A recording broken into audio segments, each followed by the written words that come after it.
The EU, like most of the world, needs to reduce its dependence on oil and gas. By 2020, it wants 10% of energy used in the transport sector to come from renewable sources. In order to meet this target, manufacturers have been developing cars which run on alternative fuels such as electricity and biofuels. Biofuels are byproducts of industrial waste, for example gases, alcohols, organic compounds and oils. They originally come from vegetable or animal matter. There are two main types of so-called first-generation biofuels.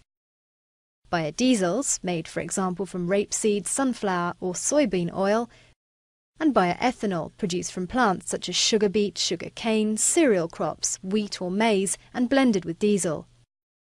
The advantage of this alternative energy source, it helps reduce greenhouse gas emissions. The drawback, its production can have damaging environmental consequences, such as water pollution, deforestation, and change of land use. For example, farmland traditionally used to grow crops for food supply is often being diverted for biofuels production. This was one of the triggers of the 2007-2008 world food price crisis. To counter the problem, researchers are developing ways of replacing current biofuel production methods with so-called second-generation processes, using what is known as biomass, organic waste, wood chippings, straw and hay.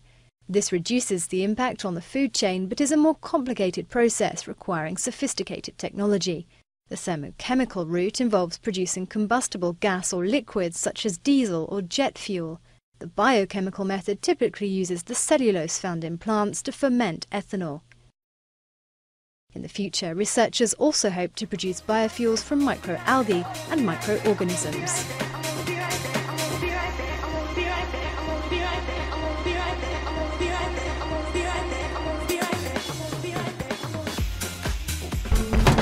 The majority of fuels used today, such as oil, gas, and coal, are fossil fuels. These are non-renewable and produce carbon dioxide emissions into the atmosphere which are harmful to the environment and our health. Alternatively, biofuel is a clean-burning renewable energy source that reduces the amount of toxins released into the environment. This is because biofuel is derived from recently living organisms, like plants, or their metabolic byproducts such as manure from cows. Ethanol and biodiesel are two major biofuels that are already available and being used on a large scale. These fuels are capable of running on many different makes and models of existing motor vehicles.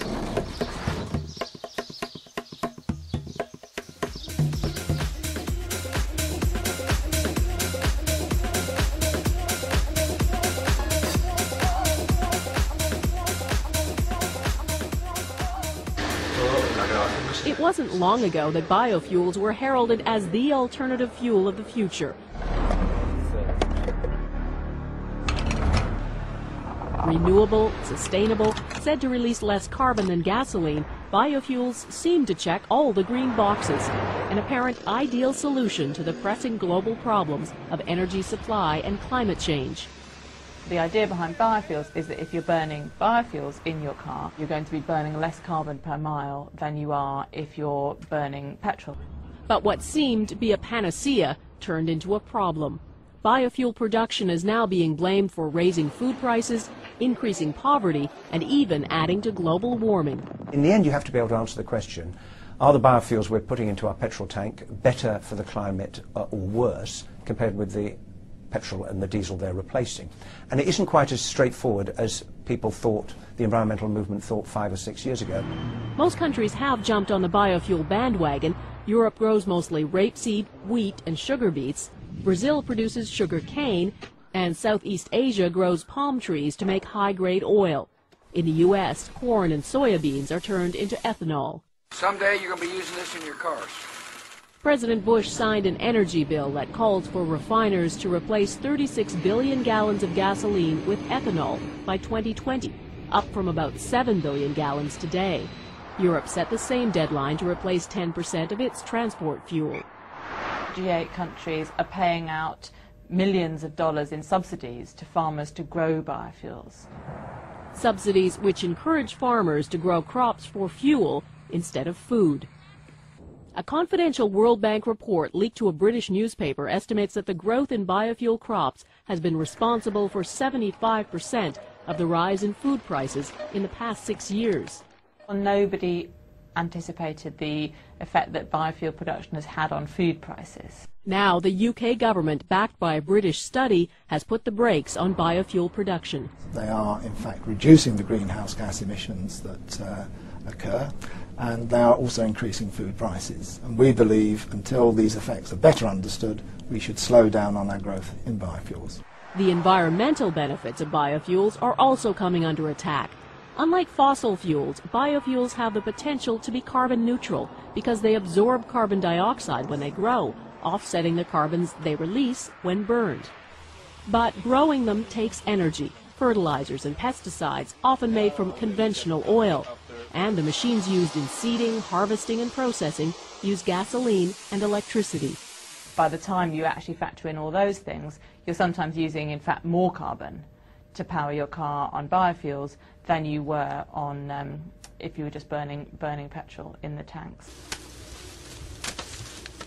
It's not all bad. The best performing biofuels, such as ethanol from sugarcane, can deliver 10 times more energy than required to produce them and release a quarter of the carbon emissions compared to gasoline. But a study published last February in Science magazine claims the worst performing biofuels, such as ethanol made from corn, actually increase greenhouse gas emissions.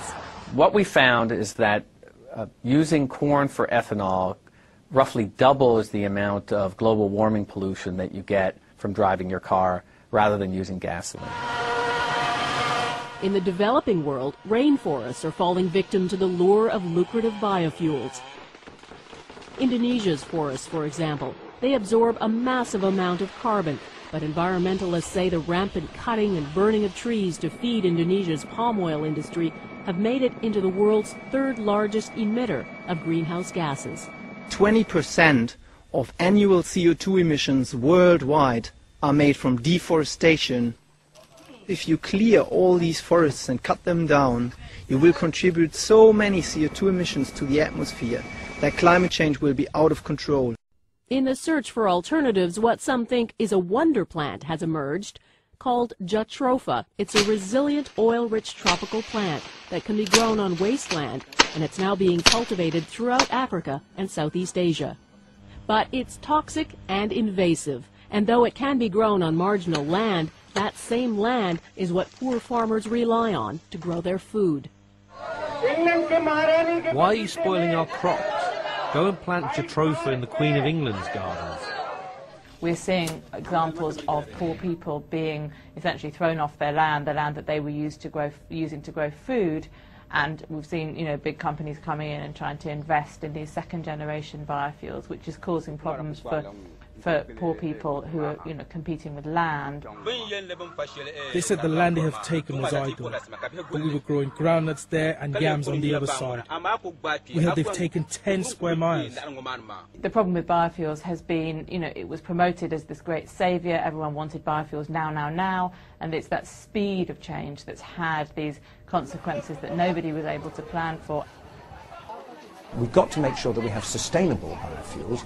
We also need to think about the impact that their production has on land use, because if you're growing more fuel for transport, then there may be less land available for growing food. And in the end, it's about striking the right balance and making sure progress on biofuel stalls.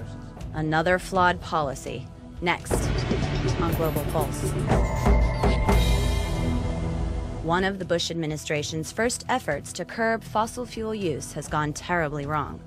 It began on an optimistic note in March 2007, as Fox News reported. Biodiesel, ethanol. The leaders of the world's two largest producers of ethanol, President Bush and Brazilian President Lula da Silva, have signed a new agreement to share technology in order to increase ethanol production.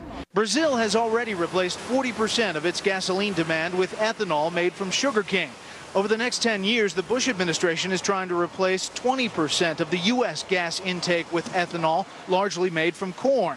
U.S. ethanol producers receive a 51-cent per gallon tax credit, as well as subsidies for growing corn that totaled $9 billion in 2005. Too much of a good thing? Trouble appeared barely a month later, as ABC News reported.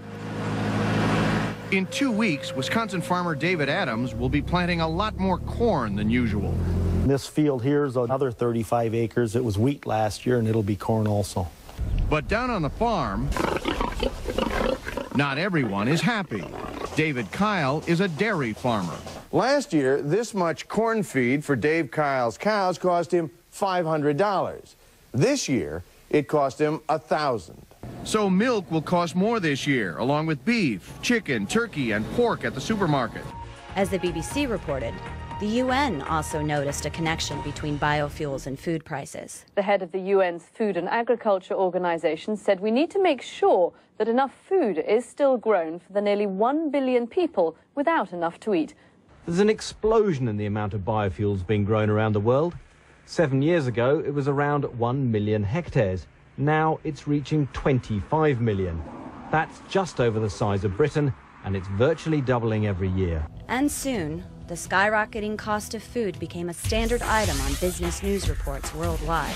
A shortage of corn in the diets of Guatemalans is expected due to the extraordinary demand in the U.S. for ethanol. The price of a bushel, equivalent to 123 kilograms, has increased in the American market from $4 to $8. While there is no production of ethanol in Guatemala yet, the price of grain has risen 73%. So what went wrong? First, according to Once Noticias, ethanol is far from a perfect fuel. Environmentalists warn that what is already happening in other countries will happen here. Energy crops will overtake nature. In addition, there are concerns about the real benefits of corn ethanol. It doesn't reduce pollution because it requires carbon fertilizers, insecticides, and transportation to produce it. The great ethanol boom of 2007 went bust by October, as NBC News reported. With profits down, ethanol companies are scaling back their plans.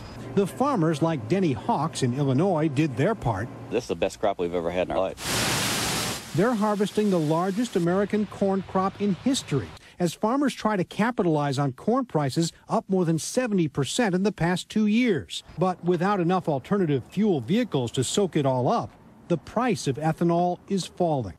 The wrong fuel and a haphazard policy agenda have driven food prices higher worldwide. While biofuels are no closer to helping ease the oil crunch, solutions can be found. Grow non-food products on unused land. Turn the inedible parts of food crops into fuel. Or just buy it from Brazil. This is Erin Coker for Global Pulse.